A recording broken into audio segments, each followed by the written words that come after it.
हम जानने की कोशिश कर रहे थे कि यथार्थ यानी कि reality, what is reality.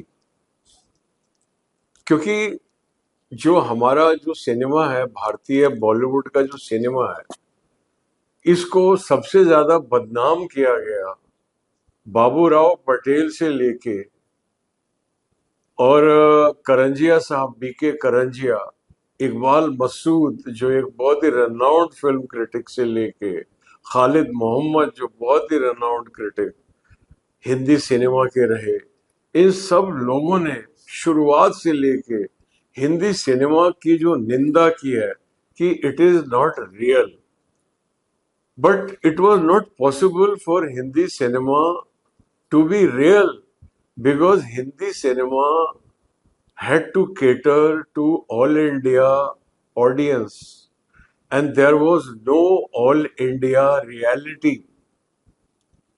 It did not exist.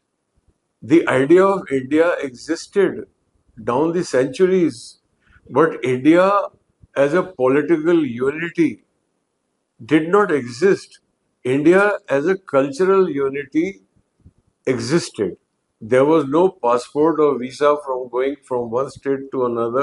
People could move freely and people could trade freely. People could practice whatever religion they wanted to because so many, this part of earth has been so fertile in terms of thought, in terms of spirituality, कि इतने सारे विभिन्न विचारधाराएं उत्पन्न हुई। उन समस्त विचारधाराओं को अपनाते हुए बिना किसी कॉन्फ्लिक्ट के कोएग्जिस्ट करने की परंपरा इस देश में रही और इसीलिए इसका नाम भारत पड़ा। और इसको शास्त्रों में लिखा गया कि हिमालय के दक्षिण में और महासागर के उत्तर में जो भूमि है वो भारत है और वहां पर जो लोग रहते हैं वो भारतीय हैं। ये एक यथार्थ है। लेकिन हमारे पास में जब हम आजाद हुए या जिस समय हिंदी सिनेमा का जन्म हुआ 1931 में, उस समय हमारे पास में कोई ऐसा अखिल भारतीय यथार्थ नहीं था। There was no reality called pan Indian reality, as a social reality, जिसको हम अपनी फिल्मों में कहानी कहने का आधार बना सकते। तो इसलिए जो बॉलीवुड का जो सिनेमा है वो उसने एक काल्पनिक दुनिया का आविष्कार किया। जो बॉलीवुड की फिल्मों की दुनिया है जिसका की निंदा करते हैं ये यथार्थवादी निर्देशक, और उन्होंने अपना आइकॉन बना के रखा हुआ है सत्यजीत राय को, तो और लेटर ऑन आइकॉन है श्याम बेनेगल और इस प्रकार के अन्य यथार्थवादी निर्देशक। लेकिन आज हम राज कपूर को सिर्फ इसलिए कि उन्होंने बहुत सारी हिट फिल्में दी, उनके जो परिवार के जन हैं वो आज भी हिंदी फिल्म इंडस्ट्री में बड़े बड़े सितारे हैं, कपूर खानदान का बड़ा नाम है, इसके लिए ये दिन कब आएगा जब हम उनके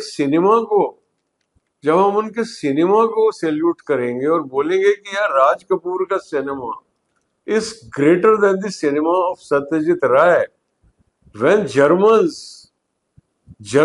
when Germans could reject this cinematic realism of American cinema of that time, of D.W. Griffith and all the filmmakers prior to them, then why could we not also have a similar courage?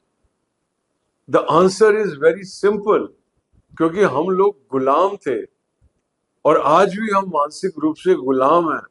पर उस समय की तो आप बात कीजिए, almost 100 साल पहले हमारी क्या हालत थी।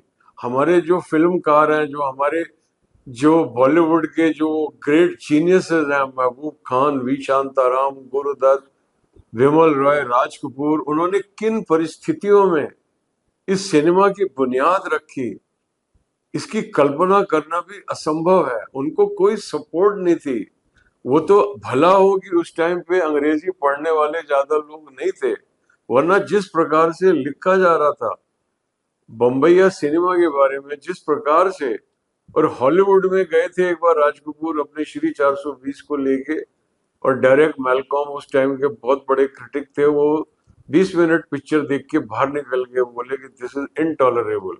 Why intolerable? Because there were two songs had already happened in 20 minutes, and in reality songs do not take place. What kind of, why can't the same critic have the same attitude towards a German expressionistic film?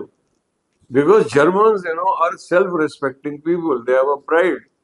They fought against everybody in the First World War and they lost. And yet they created their own brand of cinema and it became popular all over.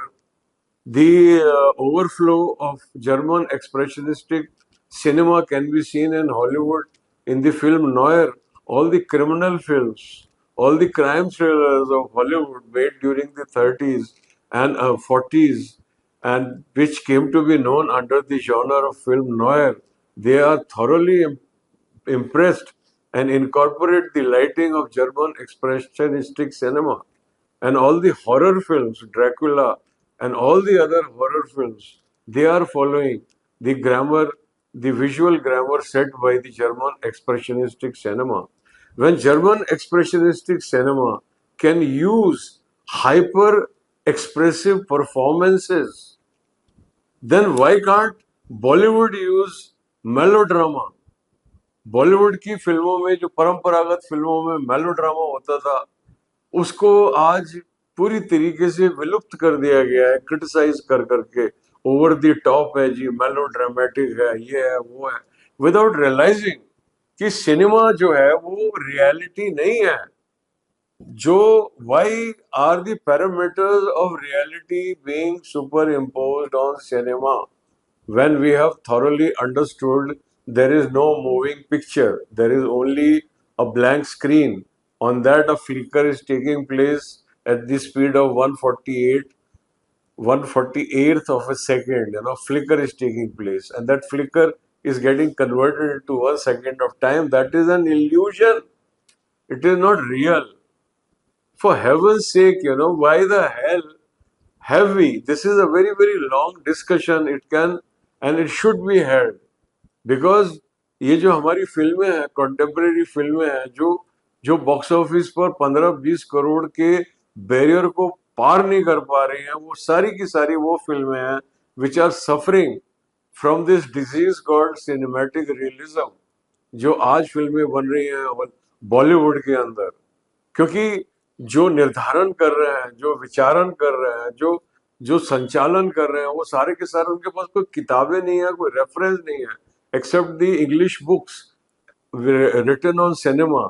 Cinema का दुर्भाग्य है कि cinema के बॉलीवुड के ऊपर कोई किताब नहीं लिखी गई है, पर्सनैलिटीज के ऊपर लिखी गई है, गुरुदत्त के ऊपर, राजेश खन्ना के ऊपर. लेकिन जो बॉलीवुड के सिनेमा का जो उसकी जो उसका जो स्ट्रक्चर है, उसका जो अंतरंग है, जो उसकी जो स्फूर्ति है, जो रस सिद्धांत से, जो नाट्य शास्त्र से निकल के आ रही है, और जिसने सारे के सारे सिनेमा मूवमेंट, चाहे वो लुमियर ब्रदर्स का सिनेमा हो, चाहे जॉर्ज मेलियस का सिनेमा हो, चाहे D.W. ग्रिफिथ का सिनेमा हो, चाहे जर्मन एक्सप्रेशनिस्टिक सिनेमा हो, चाहे लेटर ऑन, अभी तक हम पहुंचे नहीं हैं, रशियन बोल्शेविक सिनेमा हो, चाहे फ्रेंच न्यू वेव हो, चाहे इटालियन न्यू रियलिज्म हो, सारी की सारी वेव्स को आत्मसात करते हुए भी उसने अपने व्यक्तित्व को नहीं छोड़ा. समय आ गया है कि हम बॉलीवुड सिनेमा के व्यक्तित्व को, उसकी जो इंडिविजुअलिटी है, उसको समझें और उसको वो श्रद्धा और वो रिस्पेक्ट और वो आदर प्रदान करें जिसका कि वो अधिकारी है. हम इस वार्तालाप को और आगे बढ़ाएंगे. देखते रहिए सिनेमाया.